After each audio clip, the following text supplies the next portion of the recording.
8. Plantando semillas. No sé si has pensado en esto, pero tu vida es moldeada por momentos de decisión. No, no estoy hablando de los momentos de decisiones épicas que cambian nuestras vidas dramáticamente. Estoy hablando de las miles de pequeñas decisiones en los momentos comunes y corrientes de la vida diaria que casi siempre pasan desapercibidos, pero que son los que realmente moldean y dirigen nuestras vidas. Si miramos, la calidad y el carácter del matrimonio no se establecen sobre 2 o 3 grandes momentos de elección. Tú haces solo 3 o 4 grandes decisiones en tu vida entera. No, el carácter de un matrimonio está formado por miles de pequeños momentos en que decimos sí a una cosa y no a otra. Es el carácter desarrollado en pequeños momentos que llevas contigo al llegar a esos grandes momentos de decisión.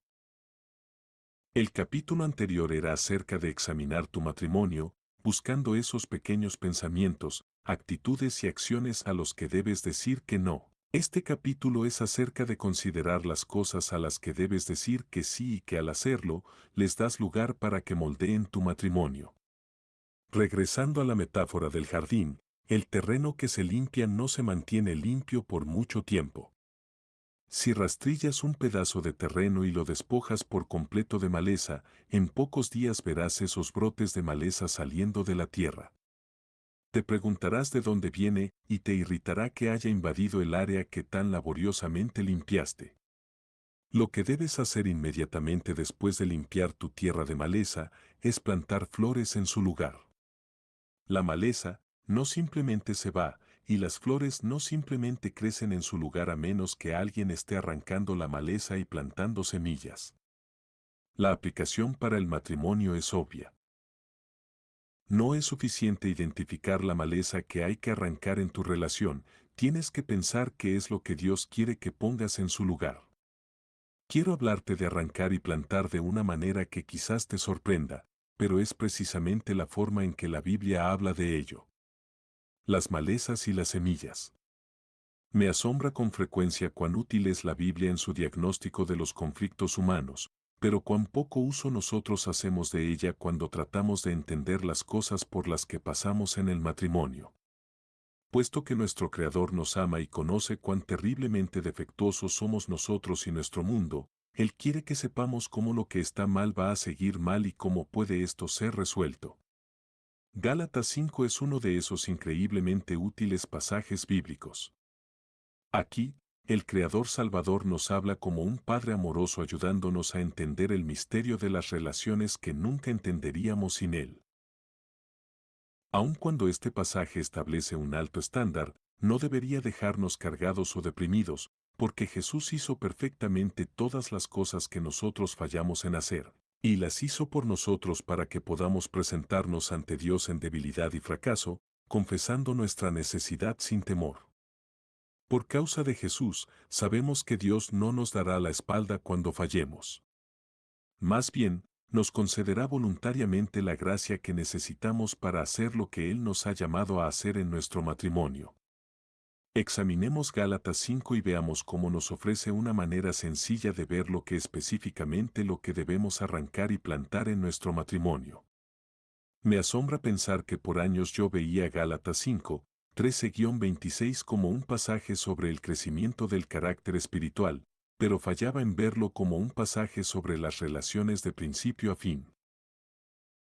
Busca las implicaciones que tiene respecto a las relacionales mientras lees las palabras del apóstol Pablo, porque vosotros, hermanos, a libertad fuisteis llamados, solamente que no uséis la libertad como ocasión para la carne, sino servíos por amor los unos a los otros.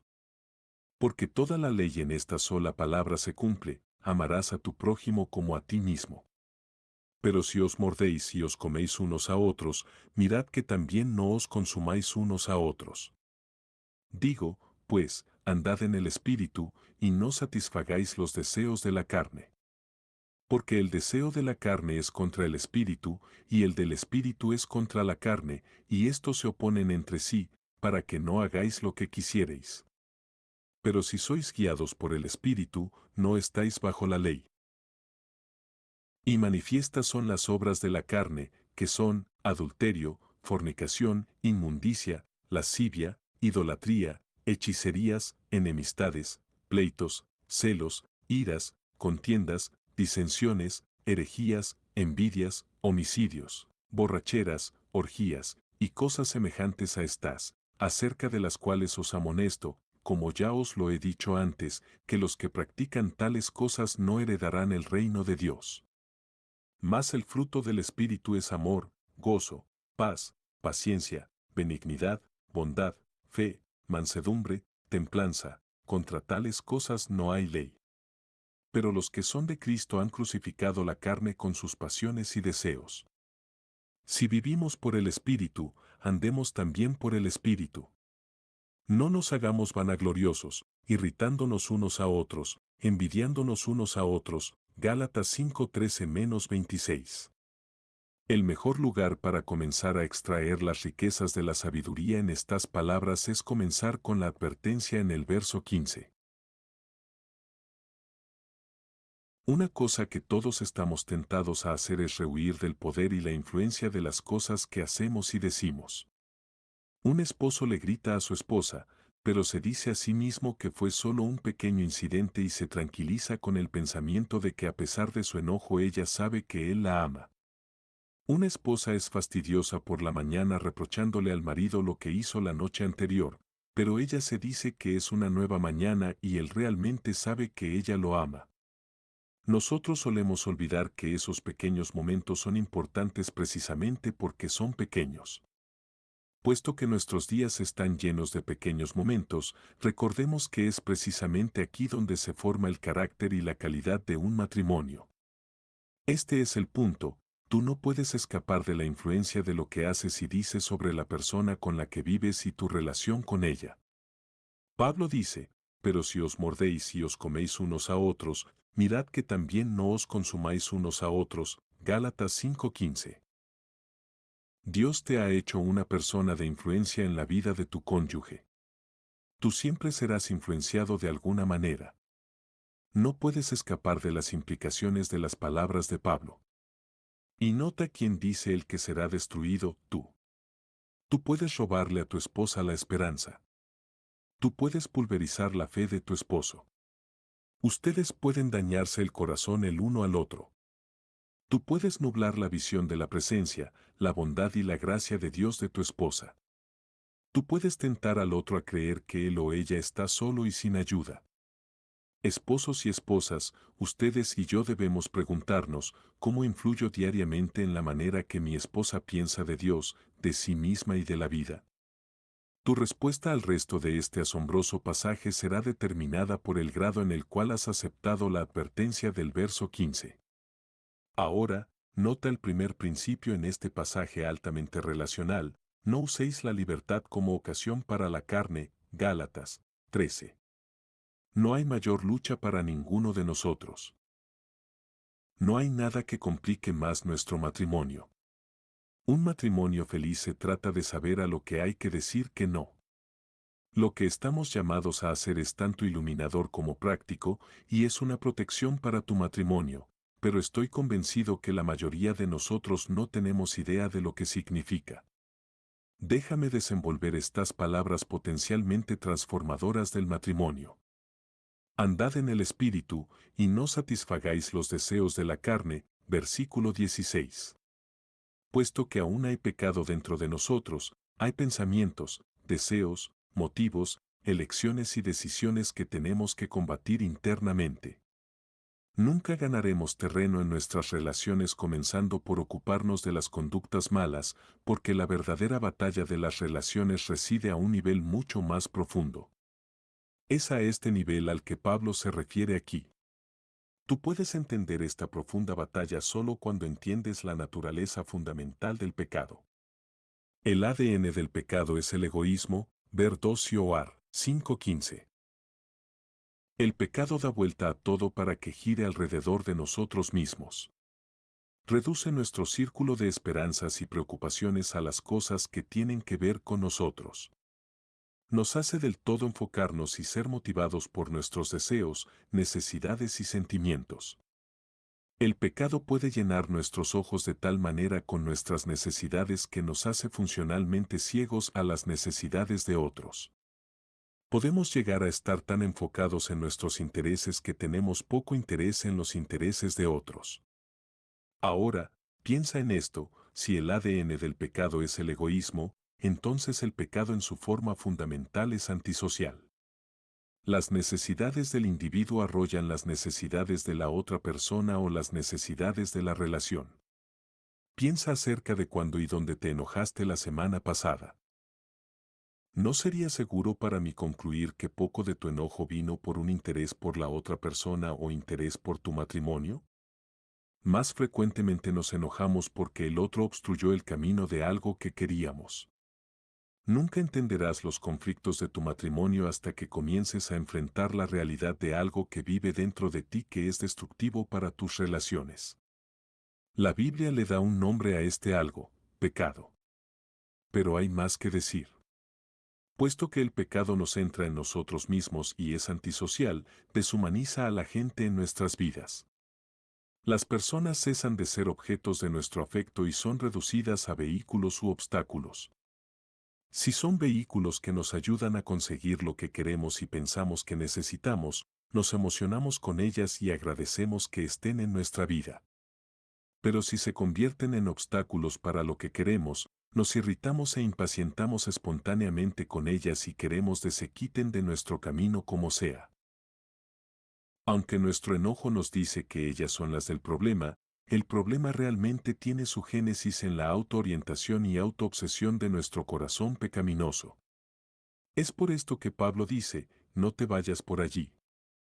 Piensa acerca de esto: ¿qué significa complacer algo? Significa ir hacia donde te está atrayendo. Significa sentir su exigencia. Si voy a un buffet chino y complazco mi apetito, no voy a conformarme con un plato. 37 platos más tarde me digo que aún hay otras delicias que necesito disfrutar. Los matrimonios saludables lo son porque han aprendido a reconocer y a decir no a los instintos egoístas que acechan sus corazones. El egoísmo es una de las grandes malezas que sofocan la vida de nuestro matrimonio, y tenemos que reconocer continuamente que ese egoísmo es una condición del corazón antes de ser una serie de decisiones, palabras y acciones. Habiendo dicho esto, es importante reconocer que el egoísmo se expresa a través de lo que hacemos. Pablo registra estas acciones como las obras de la carne, versículo 19. Cuando piensas en los problemas que turban nuestros matrimonios, esta lista es asombrosamente acertada.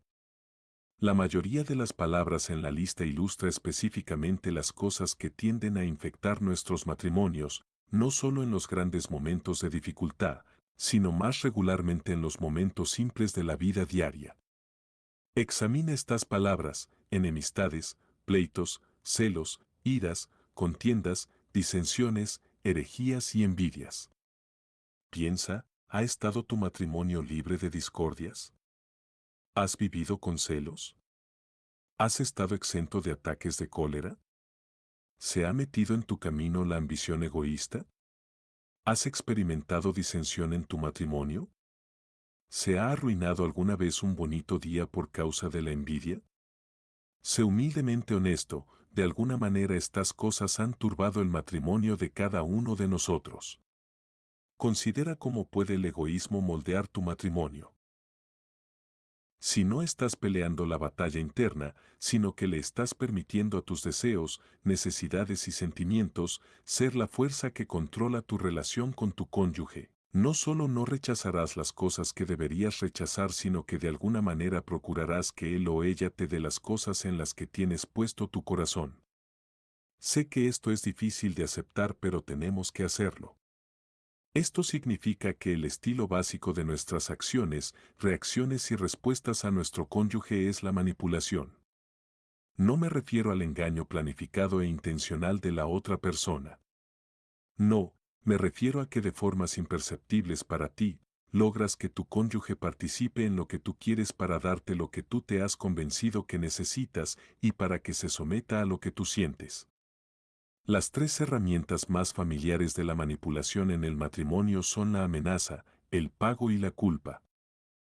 Una esposa dirá, no sé qué voy a hacer si tengo que vivir con esta sala por más tiempo. Un esposo dirá, a veces me pregunto si no cometimos un gran error. En cada caso, el esposo y la esposa están usando la amenaza de algo para controlar a su cónyuge y lograr que se ajuste a su agenda. También usamos lo que sabemos que nuestro cónyuge quiere, necesita o disfruta como un incentivo para que haga lo que queremos que haga. Por ejemplo, un esposo puede darle a su esposa un lujoso fin de semana de vacaciones, no tanto porque quiera estar con ella, sino para que la próxima vez que se queje él pueda decir, yo hago y hago cosas para ti, y así es como me lo agradeces. O una esposa insatisfecha puede decirle a su esposo, recuerdo cuando era una mujer feliz. Fue antes de casarme. Nunca pensé que sería así. Nunca me imaginé que terminaría de esta manera. ¿Qué está haciendo? Está infringiendo responsabilidad a su esposo, esperando que él se sienta culpable y que por ello haga lo que ella quiere que haga. Hay mucha más manipulación sucediendo en nuestro matrimonio de lo que solemos pensar. La naturaleza esencial de la manipulación es que es impulsada por el amor a sí mismo, no por el amor al otro. El hilo común. ¿Qué tienen en común todas estas acciones que Pablo registra? ¿Cuál es la hebra que los une? El egoísmo. Eso es lo que acecha cada corazón y es el enemigo de la unidad, el amor y el entendimiento que todos decimos queremos en nuestro matrimonio. Seguramente tú te has casado con una persona que está lejos de la perfección. Y ciertamente tu vida se complica a causa de sus debilidades y faltas.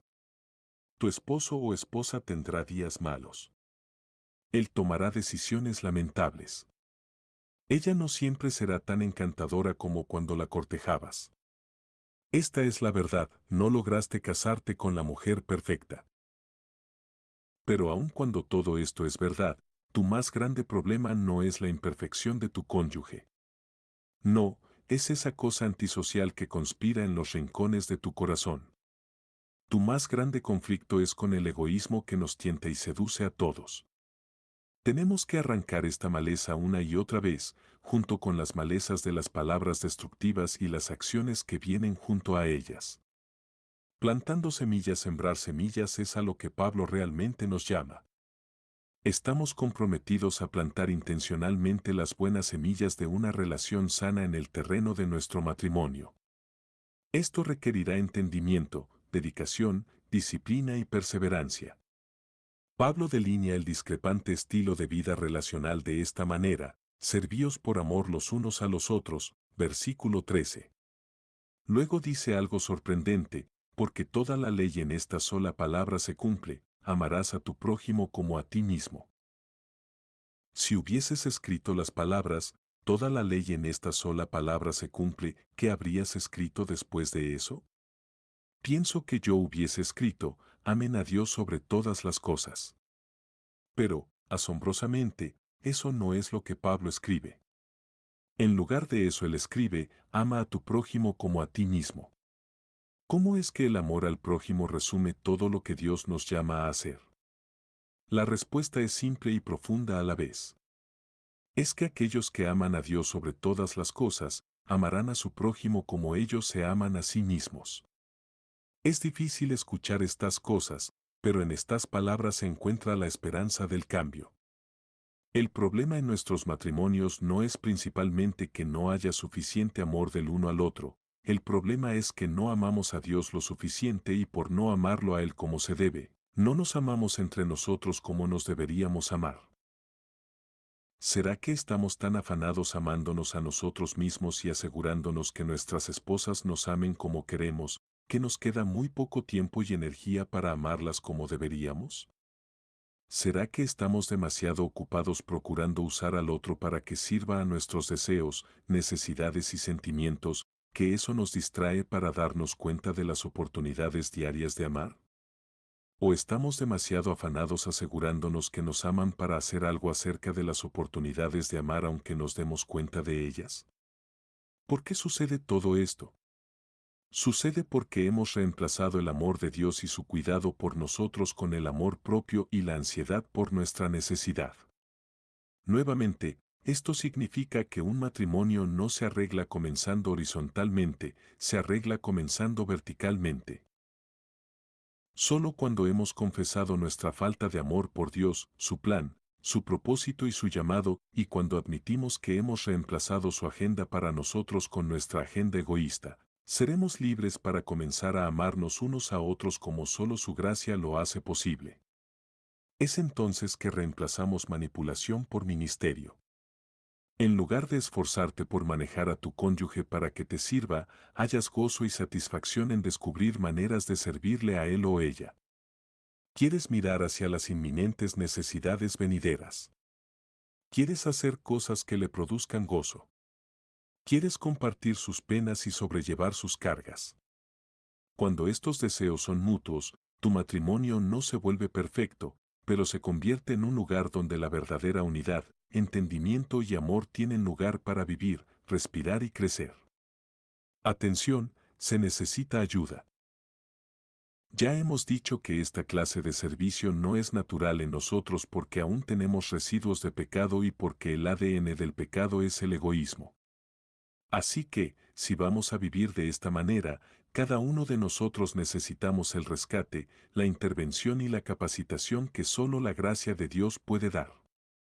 Es aquí que necesitamos oír estas palabras: bástate mi gracia, porque mi poder se perfecciona en la debilidad. 2 Corintios 12:9. Sé honesto, tu tendencia es convencerte a ti mismo que tú eres el o la más fuerte en tu matrimonio y que de alguna manera estás cargando con la debilidad de cónyuge. Pero el pecado deja paquetes de debilidad en todos nosotros. Nadie de los que leen este libro está orgulloso de todo lo que ha dicho o ha hecho en su matrimonio. Nadie defendería todo lo que ha pensado o deseado. Así que, el cambio no se encuentra en defender nuestra justicia sino en admitir nuestra debilidad y clamar por ayuda, y el apóstol Pablo nos recuerda que la ayuda está disponible y es suficiente para la tarea. Basta ya de estar señalando al otro o la otra, de escuchar a tu abogado interno defender tu causa y de andar llevando a todas partes el registro de las faltas de tu cónyuge juzgándole, criticándole y culpándole. Ya basta de someter al otro a un estándar más alto del que tú te sometes a ti mismo, de quejarte, de argumentar, de retirarte y de manipular. Suficiente de resentimiento y aspereza, de describirte a ti mismo como víctima y a tu esposa como la criminal. Suficiente de las demandas y las expropiaciones, y de las amenazas y de la culpa. Ya no más de decirle a ella cuán bueno eres tú y cuán agradecida debería estar de vivir con una persona como tú, de ir a la cama en silencio, enojado y autojustificándote. Marido, deja de subirte a la montaña rusa de los altibajos emocionales de tu esposa. Esposa, deja de esperar que Él sea tu Mesías personal quien satisfaga los anhelos de tu corazón. Ya basta de todo eso. Es tiempo de dejar de señalar y de comenzar a confesar cuán profunda y generalizada es tu debilidad. El cambio en el matrimonio comienza con la confesión de tu necesidad. Es tiempo de decir: Señor, hay veces cuando estoy en lo correcto, pero con mucha frecuencia estoy equivocado. Frecuentemente dejo que la impaciencia y la irritación se apoderen de mí. Con frecuencia soy celoso y rehúso perdonar. Repetidamente fracaso en servir con gozo y dar con satisfacción. A menudo prefiero ganar que tener unidad y paz. Me propongo hacerlo mejor, pero caigo de nuevo en la misma trampa. Señor, ¿no vas a fortalecerme por tu gracia para que pueda amar como me has llamado a hacerlo? ¿Cómo luce vivir esta vida de amor? ¿Qué significa en la práctica plantar nuevas semillas de amor en tu matrimonio? Bueno, hay otra lista en Gálatas 5 llamada el fruto del Espíritu. No puede haber un mejor catálogo de las cualidades del carácter de un buen matrimonio que esta lista. Si quieres arrancar las malezas de la manipulación de tu matrimonio y entregarte a una agenda de amor, entonces esta lista es para ti. Considera estas palabras: amor, gozo, paz, paciencia, benignidad, bondad, fe, mansedumbre y templanza. Gálatas 5, 22-23. ¿Cómo luce dedicarse a servir a tu cónyuge en amor? Bueno, luce como levantarse por la mañana y dedicarse a buscar maneras concretas de amar a tu esposo o esposa. ¿Dónde es que tiende él a desanimarse o a sentirse abrumado? ¿Cuáles son las tareas diarias en las cuales ella necesita ser apoyada? ¿Cómo puedes comunicar tu afecto de manera especial? Tal vez una tarjeta inesperada en la bolsa de su almuerzo, o enviarle flores o una llamada a mediodía solo para decirle, te amo. Quizás puedas comunicar tu amor no prendiendo el televisor y estando dispuesto a hablar en lugar de eso. Probablemente el amor pueda ser comunicado arreglando algo que está quebrado, simplemente porque arreglarlo le facilitará la vida a tu esposa. Quizás pueda ser comunicado mejor estando dispuesto a realizar la tarea que usualmente le corresponde al otro. No hay escasez de oportunidades para amar, el asunto es, ¿las vemos y estamos determinados a responder a ellas? ¿Diría tu esposo o tu esposa que eres una persona amorosa? Servir en amor implica estar entregado al gozo. ¿De qué se trata el gozo? Se trata de buscar razones para estar agradecido. Significa que aprecias tus bendiciones mejor de lo que calculas tus quejas. Se trata de comunicar aprecio, de dejarle saber a tu esposa cuánto significan para ti las cosas que ella hace por ti. Se trata de agradecerle a Dios diariamente por tu matrimonio, aun cuando sea menos que perfecto. El gozo significa buscar lo bueno en el otro y animarlo cuando lo encuentras. ¿Te describiría tu esposo o esposa como una persona agradecida? Servir en amor requiere estar comprometido a la paz. Admitámoslo, hay una alarmante cantidad de conflictos en cada una de nuestras vidas. Casi cada día nos enojamos, nos impacientamos, nos irritamos, nos resentimos o nos decepcionamos con alguien. Nuestro pecado hace fácil que queramos más la guerra que la paz, y la mayoría de nuestras luchas son sobre asuntos de mínimas consecuencias a largo plazo. Claro que hay momentos cuando las implicaciones son elevadas y podemos estar luchando por cosas que pueden alterar nuestras vidas, pero esos momentos son raros.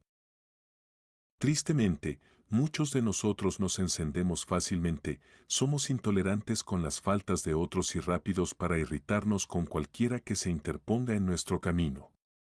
Así que, si realmente estamos determinados a la paz, alegremente dejaremos pasar las ofensas menores. Estaremos rápidamente dispuestos a perdonar. Nos esforzaremos por restaurar las relaciones cuando algo nos ha separado. Nos será más atractiva la unidad que ganar un argumento y más llamativa la paz que el poder. Estaremos dispuestos a escuchar y dispuestos a pensar bien antes de hablar. No permitiremos que resuciten ofensas que ya han sido perdonadas y estaremos dispuestos a confesar rápidamente cuando nos hemos equivocado. Nunca iremos a la cama mientras aún estemos enojados, y buscaremos proteger nuestro matrimonio de cualquier cosa que pueda interrumpir nuestra paz. ¿Diría tu cónyuge que tú eres pacificador o pacificadora? Servir a nuestro cónyuge en amor también significa estar determinado a responderle de manera afectuosa y hacer solo lo que es bueno para él o ella. Piensa un momento, ser afectuoso y hacer lo que es bueno son determinaciones que todos se hacen durante el cortejo. ¿Por qué? Porque el uno trata de conquistar al otro. Pero luego que se casan, ambos tienden a bajar la guardia. En tu caso, tal vez eso signifique no ser tan educado y paciente como cuando cortejabas a tu esposa. Quizás significa criticarla más de lo que jamás lo habrías hecho cuando tratabas de conquistarla. O puede ser que fallas en ponerla en el primer lugar como lo hacías antes de casarse. Tal vez significa hacer cosas rudas que nunca habrías considerado hacer cuando intentabas ganarte su afecto. ¿Diría tu cónyuge que tú eres afectuoso o afectuosa? Servir en amor también significa ser fiel a los votos que hiciste al casarte. La fidelidad es seguramente una de las cualidades del carácter esenciales en un buen matrimonio. La fidelidad comienza con tus pensamientos y deseos. ¿Te das libertad para fantasear que dejas a tu cónyuge o que te casas con otra persona? Miras o piensas a veces acerca de otro hombre o mujer de maneras que no deberías. ¿Te dedicas aún a amar tu esposa como prometiste que lo harías cuando hiciste tus votos matrimoniales públicos? Hay algunas otras cosas que se interponen como el trabajo, los proyectos individuales, los hijos, el afán, la falta de atención, la ociosidad, el olvido, la amargura o los intereses propios. ¿Diría tu esposa que ustedes han sido fieles en todo lo que han prometido? Servir en amor significa estar dispuesto a la gentileza. ¿Qué es la gentileza? Es no dañar algo mientras está en nuestras manos. Un niño hace una tarjeta a su mamá pero le falta gentileza, de modo que cuando le da la tarjeta está arrugada, doblada y manchada. Con frecuencia toleramos demasiada severidad, rudeza y enojo al hablar con nuestro cónyuge. En nuestra contrariedad y dolor, nuestras respuestas carecen de gentileza, profundizando la dificultad con la cual ya tenemos dificultades. Un corazón apacible y una respuesta suave son herramientas muy poderosas en las manos de un Dios de gracia transformadora. La gentileza no debe ser confundida con debilidad. La gentileza es una confianza tranquila en el poder de Dios para cambiar lo que tiene que ser cambiado. Es el reconocimiento de que si pudiéramos cambiar a otra persona por el volumen de nuestra voz, el poder de nuestro vocabulario y la fuerza de nuestra personalidad, Jesús no habría tenido que venir. ¿Te describiría tu esposo o esposa como alguien gentil? Servir en amor significa tener la determinación de ejercitar diariamente el autocontrol. Un buen matrimonio siempre es el resultado de decir no, no a la otra persona sino a ti mismo. Si quieres dañar tu matrimonio, ve a donde tus deseos y tus emociones te lleven. En apasionados momentos de desacuerdo, en terribles momentos de desengaño y en desalentadores momentos de dolor, te sentirás tentado a hacer y decir cosas que no solo son erradas sino incrementarán el problema que estás experimentando. El desacuerdo es difícil, pero no tiene que degenerar en una guerra personal. El desengaño es duro, pero no tiene que dar lugar a un ataque personal. Es doloroso cuando has sido lastimado, pero responder agresivamente no es nunca un paso hacia la reconciliación. Puede ser que no haya una característica matrimonial más necesaria que la del autocontrol. Es la constante disposición a criticar tus propios pensamientos, editar tus palabras y restringir tu conducta por amor a tu cónyuge y a lo que es bueno. El autocontrol significa que simplemente tú no te permitirás actuar baja y suciamente. Tomarás el tiempo que necesites para estar en una posición desde la cual puedas hablar y actuar con amor, sabiduría, gracia y gentileza, y estar comprometido con la unidad, el entendimiento y la paz. Plantar buenas semillas requiere ayuda. Los recuerdos de nuestro primer jardín están aún bien vivos en mi mente. Yo era un jardinero neófito, ingenuo en todo sentido. Caminé hacia el espacio escogido, terreno pedregoso, duro y no cultivado. Todo lo que llevaba eran unas pocas herramientas de mano y el sueño de una cosecha de vegetales. Estaba a punto de ser desconcertado. Mi primer agujero con la pala no fue para nada un agujero. Ni siquiera penetró la tierra. Solo se deslizó sobre la superficie y se soltó de mi mano. Me moví unos cuantos metros y probé de nuevo, pero ese espacio era igual de duro. Fui a buscar un azadón. ¿Qué estaba pensando? De regreso en el futuro lugar del jardín di un fuerte golpe con el azadón e hice un pequeño agujero en nada proporcional a la fuerza que había ejercido. Ella me miraba. Pienso que ella estaba procurando hasta donde podía, no reírse. Mis vecinos probablemente estaban disfrutando el entretenimiento gratis mientras pensaban, él aprenderá. La siguiente herramienta que usé para mi jardín fue un teléfono. Llamé a mi cuñado para ver si me prestaba un motocultor de gas de los que se comen la tierra. Había sido humillado por lo difícil del terreno y estaba listo para admitir que necesitaba ayuda. Si vas a arrancar las malezas enraizadas profundamente en tu corazón egoísta y vas a plantar nuevas semillas de amor autosacrificial en el terreno de tu matrimonio, necesitas ayuda. Tus instintos te llevan a enfocarte en ti mismo y son tan obstinados como el pecado que aún permanece allí. Cuando combinas esto con el hecho de que no siempre te ves a ti mismo como realmente eres, siendo que el pecado es engañoso, ¿a quién crees que engaña primero? No tendrás problema identificando las debilidades y fallas de tu esposa, pero no verás las tuyas con igual claridad. Todo esto se complica más por los artificios de la justicia propia que aún reside en ti. Todos solemos ser muy hábiles para embaucarnos a nosotros mismos haciéndonos sentir bien acerca de lo que Dios dice que no es bueno. Sé que tú eres como yo. ¿Quieres pensar que el cambio que tu matrimonio necesita está siendo estorbado por tu cónyuge? Pero la realidad es que todos nosotros defendemos lo que hacemos y decimos, y somos los que interferimos en lo que Dios está haciendo. Por esto necesitamos más que las herramientas manuales para la jardinería espiritual. La fortaleza y la sabiduría con que contamos no tienen el poder de romper el duro terreno de los patrones cerrados para poder plantar semillas nuevas. No sé si enfrentas esta realidad o no, pero aquí está: si tu matrimonio alguna vez va a ser aquello para lo que fue diseñado, necesitas la intervención divina. Consideremos por un momento cómo es esto. ¿Has tenido alguna vez un momento en tu matrimonio cuando no sabes a dónde ir? Tú sabes que, como pareja, no estás en un buen lugar y sabes que has tratado de iniciar el cambio, pero no sucedió o no duró. ¿Te parece que lo has probado todo y nada ha funcionado? Bueno, en Gálatas 5 se nos dice que hacia dónde mirar. Escucha estas palabras: así que les digo, vivan por el Espíritu, y no seguirán los deseos del asterisco naturaleza pecaminosa. Porque ésta desea lo que es contrario al Espíritu, y el Espíritu desea lo que es contrario a ella. Los dos se oponen entre sí, de modo que ustedes no pueden hacer lo que quieren. Gálatas 16 a 17 NVI. He dicho esto y regresaré a ello a través de este libro: las grandes batallas en el matrimonio no son las que peleas con tu esposa. No, las grandes batallas son las que peleas en tu corazón. Todas las escaramuzas horizontales entre un esposo y su esposa son el resultado de esta batalla más profunda. Recuerda, aún hay un remanente de pecado en tu corazón, y el ADN del pecado es el egoísmo.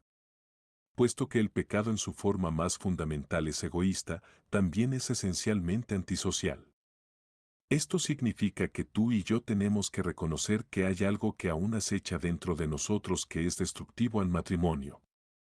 Es importante notar que después de que Gálatas nos llama a una vida de servicio en amor, se vuelve para recordarnos de esta vigente, cotidiana e incesante guerra.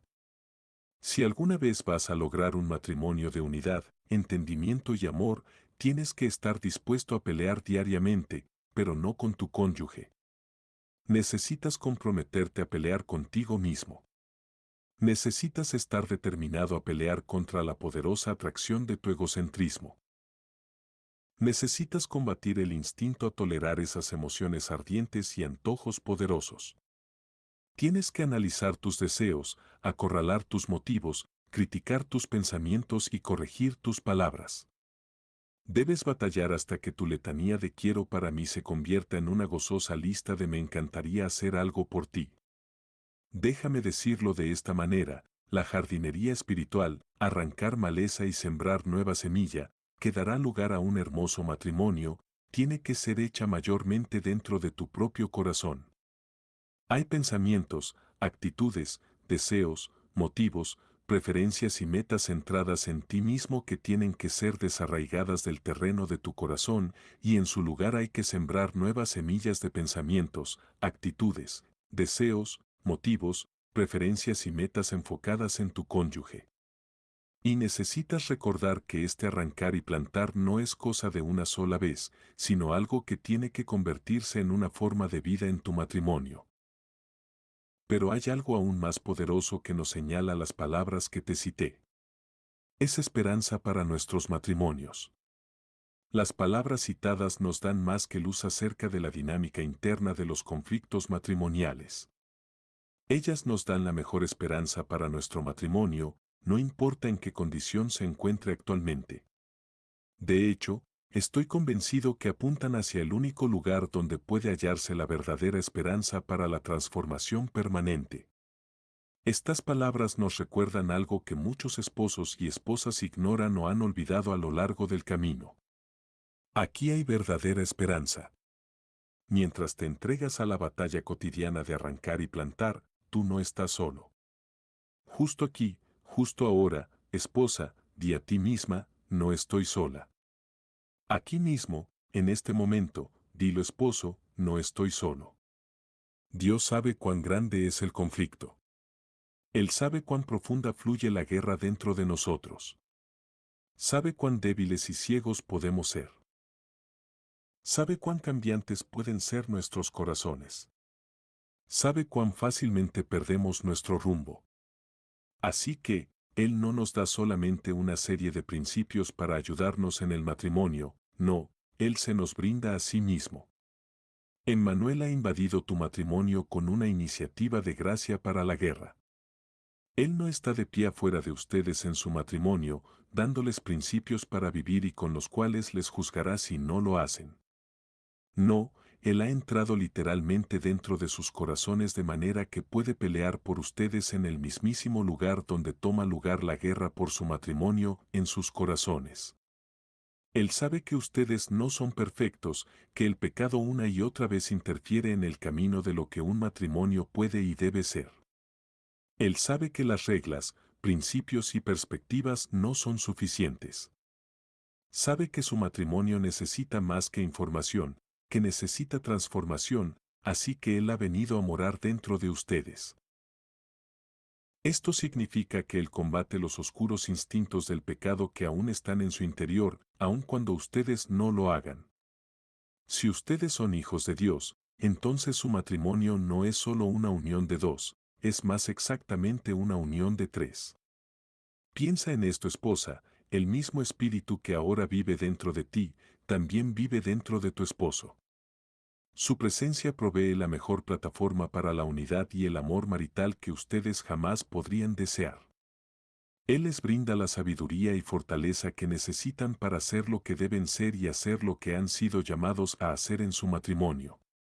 Y su más dulce regalo, en una agenda de gracia, es que Él diariamente los rescata de ustedes mismos, que es justo lo que necesitan pero son incapaces de hacer.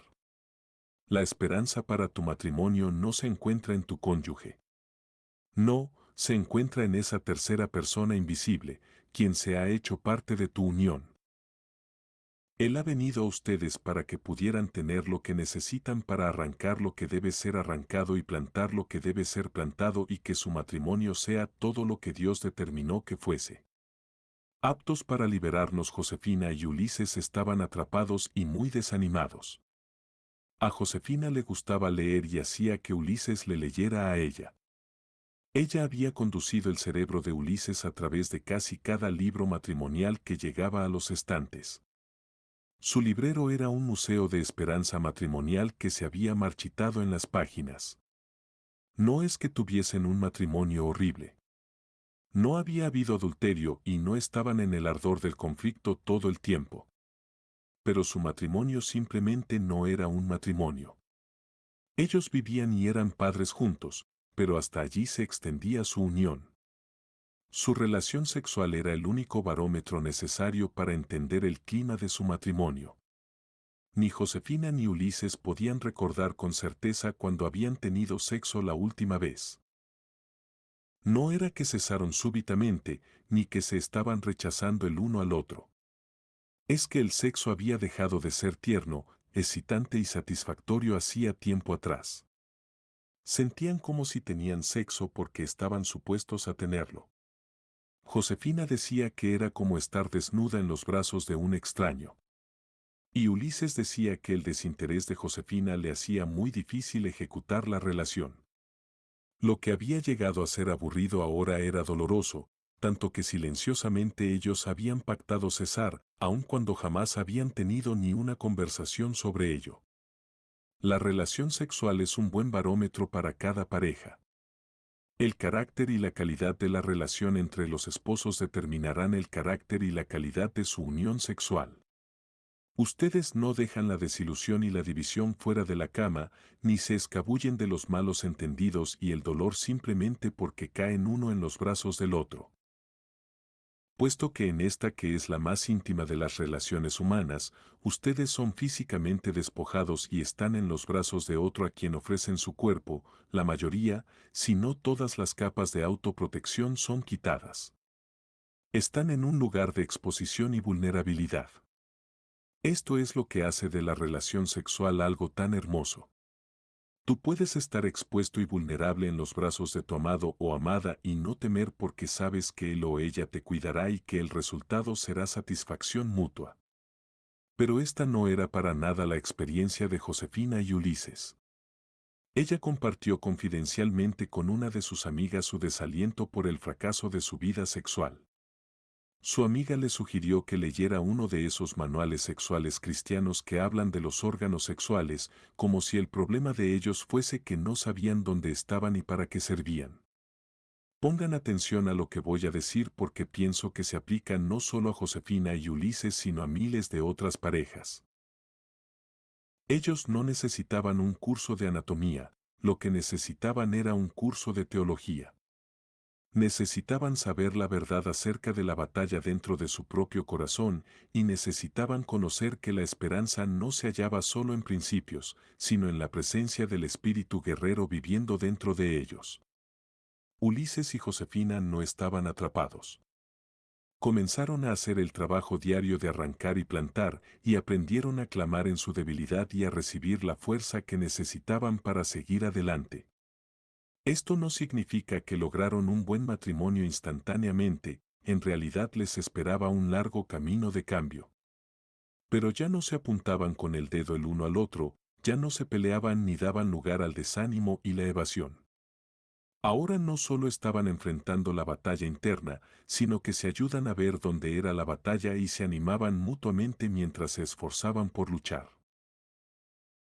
Y juntos celebraron el hecho de que ya no estaban solos al comenzar a arrancar las malezas de su viejo camino y a plantar un jardín de cosas mejores en su matrimonio. Dios no los había dejado solo con las herramientas manuales de su propia sabiduría y fortaleza, Él les había dado la más poderosa herramienta de transformación que jamás podrían haber tenido, Él mismo. Y Él te ofrece la misma ayuda a ti. Que tengan confianza en ti es un cumplido más grande que si te aman. George MacDonald es mejor sufrir una ofensa que hacerla, y más bienaventurado ser engañado de vez en cuando que desconfiar. Samuel Johnson Compromiso 1, nos entregaremos a un estilo de vida de confesión y perdón. Compromiso 2, haremos del crecimiento y el cambio nuestra agenda diaria. Compromiso 3, trabajaremos unidos para formar un vínculo robusto de confianza. Compromiso 4, nos comprometeremos a cultivar una relación de amor. Compromiso 5, negociaremos nuestras diferencias con aprecio y gracia. Compromiso 6, trabajaremos para proteger nuestro matrimonio.